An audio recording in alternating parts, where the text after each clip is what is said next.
சில சமயங்கள்ல இல்லைன்னு சொல்றது உங்களோட மன அமைதியையும் உங்களோட நேரத்தையும் பாதுகாக்கிற ஒரு கருவியா அமையும். அப்படி ஒரு கதையை தான் இன்னைக்கு பார்க்க போறோம். ஒரு அழகான கிராமத்துல ரவின்னு ஒருத்தர் வாழ்ந்து வந்தாரு. அவரு ரொம்ப இரக்கமுடையவர். யாரு என்ன உதவி கேட்டாலும் உடனே ஓடோடி போய் உதவுவார். சைக்கிள் பழுது பார்க்கறதுல இருந்து சுமை தூக்குற வரைக்கும் அவர் எதுக்குமே இல்லைன்னு சொன்னதே கிடையாது. இதே மாதிரி போயிட்டு இருந்த நேரத்துலதான் அவரோட சொந்த வேலைகளை அவரால் கவனிக்கவே முடியல. அவரோட வீட்டு ஜன்னல் உடைஞ்சுதான் இருந்தது. அவரோட தோட்டம் ரொம்ப பாழடைஞ்சு கிடந்தது. ஒரு நாள் சாயங்காலம் ஒரு பெரிய புயல் வீசுச்சு. மக்கள் எல்லாரும் அவங்கவங்க உடைமைகளை பாதுகாக்க தான் ஓடினாங்க. ஆனா ரவி அந்த சமயத்துல கூட பக்கத்து வீட்டுல இருந்த அவனோட நண்பன் ராமு அவங்கிட்ட உதவின்னு கேட்ட உடனே ராமுவோட வீட்டுக்கு போய் அவங்களோட உடைமைகள் எல்லாத்தையும் எடுத்து வைக்க உதவி பண்ணிட்டு இருந்தான். இதனால ராமுவோட வீட்டு பொருட்கள் எல்லாமே காப்பாத்தியாச்சு. அதற்குள்ள மழை ரொம்ப பெருசா பெஞ்சதுனால ரவியோட தோட்டம் மொத்தமாவே அழிஞ்சு போயிடுச்சு.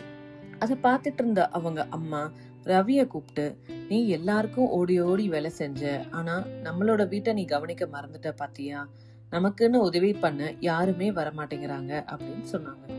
இதனால மனசு ரொம்ப நொந்து போன ரவி மறுநாள் அந்த ஊர்ல இருக்கிற பேராசிரியர் ஒருத்தரை போய் பார்த்தாரு. அவர்கிட்ட போய், நான் எல்லாருக்கும் உதவி பண்றேன், ஆனாலும் என்னோட மனசு என்னமோ நிறைவாவே இல்ல அப்படின்னு சொன்னான். இத கேட்டுட்டு இருந்த அந்த பேராசிரியர் அழகா ஒரு விளக்கம் கொடுத்தார். ரவி, இந்த ஆத்த பாரு, இது பறவைகள், மரங்கள், விலங்குகளுக்கு தண்ணி கொடுக்குது. ஆனா மழை அதிகமா பெய்யும் போது ஆறு தன் எல்லையை மீறினா என்ன ஆகும்? அது வெள்ளமாக மாறி எல்லாத்தையும் அழிச்சிடும். அதே மாதிரிதான் எல்லை இல்லாத கருணை உன்னையே அழிச்சிடும்.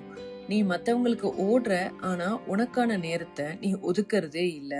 அடுத்த 7 நாட்களுக்கு நீ யாராவது உதவின்னு கேட்டாங்கன்னா உடனே சரின்னு சொல்லாம கொஞ்சம் நிதானமா, அந்த உதவி உனக்கு பாதிப்பை ஏற்படுத்துமா, உன்னோட நிம்மதியை குலைக்குமா, அப்படி இருந்துச்சுன்னா இன்னைக்கு என்னால முடியாது அப்படின்னு தைரியமா சொல்லு அப்படின்னு சொன்னாரு. இதனால மனசு தெளிவடைஞ்ச ரவி மறுநாள் ராமு வந்து இவங்கிட்ட ஒரு வலுவான பெட்டியை தூக்கணும், கொஞ்சம் கூட துணைக்கு வா அப்படின்னு கூப்பிட்டதும் ரவி, இல்ல என்னால முடியாது, எனக்கு என்னோட தோட்டத்தோட வேலிய சரி பண்ணணும் அப்படின்னு சொல்லிட்டான். இதை கேட்ட ராமுவுக்கே ரொம்ப அதிர்ச்சியா தான் இருந்தது. இருந்தாலும் பரவாயில்லன்ட்டு அவன் போயிட்டான். முதல்ல கொஞ்சம் குற்ற உணர்ச்சி இருந்தாலும் அவனோட தோட்டத்தோட வேலையை சரி பண்ணதுக்கு அப்புறம் அதை பார்த்த உடனே அவனுக்கு ஒரு நிம்மதி பெருமூச்சு வந்தது. அடுத்தடுத்த நாள்ல சின்ன சின்ன உதவிகள் எல்லாத்தையும் மறுக்கிறதுக்கு கத்துக்கிட்டான். அதே மாதிரி ஒரு பெரிய மழை திருப்பியும் பெஞ்சுது.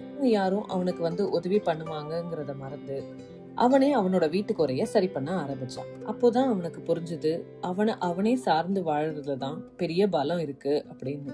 கொஞ்ச காலம் இப்படியே போனதுக்கு அப்புறம் ரவி அவனோட வீட்டை சரி பண்ணா. அவனோட தோட்டம் ரொம்ப அழகா செழிப்பா வளர்ந்து நின்னுது. அவனோட ஆரோக்கியத்துல ஆர்வம் காட்டுனா. ஆச்சரியமா அங்க இருக்கிற கிராமத்துக்காரங்க எல்லாருமே அவனை ரொம்பவே மதிக்க தொடங்கினாங்க. அவனை ஒரு கருவி மாதிரி உபயோகப்படுத்தினவங்க எல்லாரும் அவன்கிட்ட வர்றதே நிறுத்திக்கிட்டாங்க. திருப்பியும் அந்த பேராசிரியரை போய் பார்த்தா ரவி.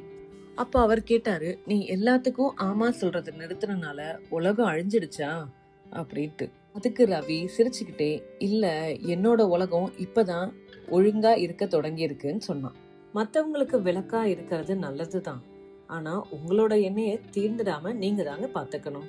இந்த மாதிரி குட்டி குட்டி கதையை கேட்கணும்னா எங்களோட சேனலை சப்ஸ்கிரைப் பண்ணிக்கோங்க. நன்றி, வணக்கம்.